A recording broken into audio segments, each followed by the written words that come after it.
కిరణజన్య సంయోగ క్రియలో రెండు ముఖ్య దశలు ఉంటాయి.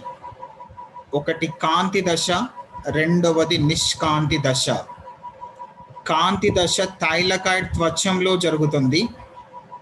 నిష్కాంతి దశ హరిత రేణువులోని ఆవర్ణికలో జరుగుతుంది. కాంతి దశలో రెండు ముఖ్య దశలు ఉంటాయి. ఆ ముఖ్య దశలను ఏమంటామంటే ఎలక్ట్రాన్ రవాణా వ్యవస్థలు, ఎలక్ట్రాన్ ట్రాన్స్పోర్ట్ సిస్టమ్స్. ఆ ఎలక్ట్రాన్ రవాణా వ్యవస్థలలో మొదటి ఎలక్ట్రాన్ రవాణా వ్యవస్థ ఏంటి అంటే సైక్లిక్ ఎలక్ట్రాన్ ట్రాన్స్పోర్ట్ సిస్టమ్, చక్రీయ ఎలక్ట్రాన్ రవాణా వ్యవస్థ. చక్రీయ ఎలక్ట్రాన్ రవాణా వ్యవస్థలో PS1 అంటే ఫోటో సిస్టమ్ 1, కిరణజన్య సంయోగ క్రియా కేంద్రకం 1. దాంట్లో ఉండే హరిత రేణువులు పత్రహరితం ఏది అంటే క్లోరోఫిల్ ఏ. క్లోరోఫిల్ ఏ అనేది ఇక్కడ ఉంటుంది. ఆ క్లోరోఫిల్ ఏని ఫోటో సిస్టమ్ 1 అని అంటాం. దాన్నే కిరణజన్య సంయోగ క్రియా కేంద్రకం 1 అని అంటాం. దీనిని రియాక్షన్ సెంటర్ 1, చర్యా కేంద్రకం 1 అని కూడా అంటాం. చర్యా కేంద్రకం 1 అన్నా, క్లోరోఫిల్ ఏ అన్నా, కిరణజన్య సంయోగ క్రియా కేంద్రకం 1 అన్నా ఒకటే. ఫోటో సిస్టమ్ 1 కిరణజన్య సంయోగ క్రియా కేంద్రకం ఎక్కువ తరంగ దైర్ఘ్యం కలిగిన ఎరుపు కాంతిని స్వీకరిస్తుంది. ఎక్కువ తరంగ దైర్ఘ్యం అంటే 700 నానోమీటర్స్ తరంగ దైర్ఘ్యం కలిగిన ఎరుపు కాంతిని స్వీకరిస్తుంది చర్యా కేంద్రకం 1. ఆ కాంతిని స్వీకరించిన తర్వాత చర్యా కేంద్రకం 1 నుంచి ఎలక్ట్రాన్లు విడుదలవుతాయి. విడుదలైన ఎలక్ట్రానులు ఎలక్ట్రాన్ వాహకాల ద్వారా ప్రయాణించి చివరికి మళ్ళీ అదే కేంద్రకాన్ని చేరుకుంటాయి.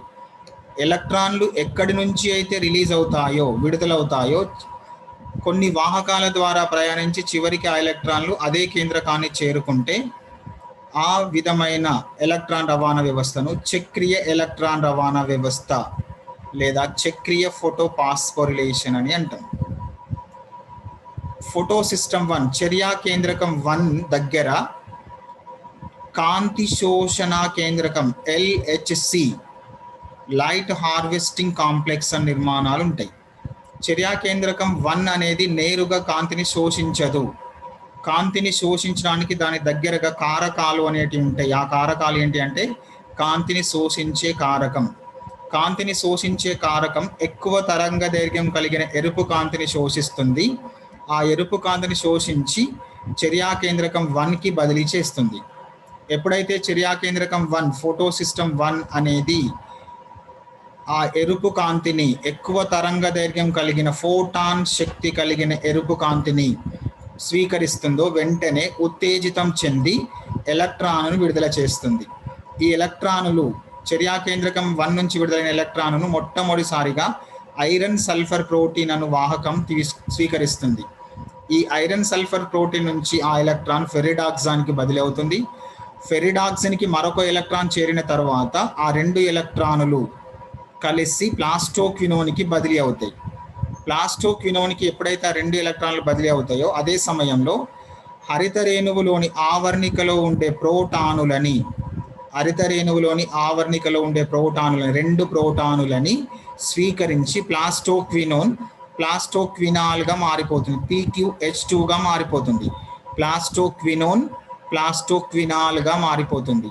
ప్లాస్టోక్వినాల్ వద్ద ఏముంటాయి అంటే రెండు ఎలక్ట్రాన్లు ఉంటాయి, రెండు ప్రోటాన్స్ అనేటివి ఉంటాయి. రెండు ప్రోటాన్స్ ఉంటాయి. ఈ ఎలక్ట్రానులు సైటోక్రోమ్ B6కి బదిలీ అవుతాయి. అదే సమయంలో రెండు ప్రోటానులు థైలకాయిడ్ త్వచం లోపలి వైపు ఉండే అవకాశికలోకి బదిలీ అవుతాయి. ఎప్పుడైతే ఎలక్ట్రానులు అనేటి సైటోక్రోమ్ B6కి బదిలీ అవుతాయో అదే సమయంలో ప్రోటానులు అనేటి థైలకాయిడ్ త్వచం లోపలి వైపు ఉండే ఖాళీ ప్రదేశం అవకాశికలోకి బదిలీ అవుతాయి. సైటోక్రోమ్ B6 నుంచి ఎలక్ట్రాన్లు శక్తిహీనం చెందిన ఎలక్ట్రానులు సైటోక్రోమ్ Fకి బదిలీ అవుతాయి. సైటోక్రోమ్ F నుంచి శక్తిహీనం చెందిన ఎలక్ట్రాన్లు ప్లాస్టోసైనిన్కి బదిలీ అవుతాయి.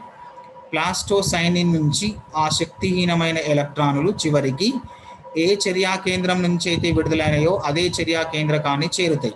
కావున దీనిని చక్రీయ ఎలక్ట్రాన్ రవాణా వ్యవస్థ లేదా చక్రీయ ఫోటోపాస్ఫోరిలేషన్ చర్యలు అని అంటాం.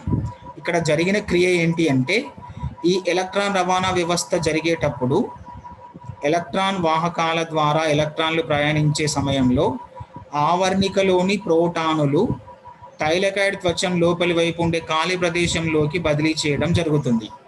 ఈ క్రియను గుర్తుంచుకోండి. ఈ క్రియ ద్వారా మనకు నెక్స్ట్ ఏటీపీ తయారవ్వడం ఎలా అనేది తెలుస్తుంది. ఇది చక్రీయ ఎలక్ట్రాన్ రవాణా వ్యవస్థ లేదా చక్రీయ ఫోటోపాస్ఫోరిలేషన్ చర్యలు.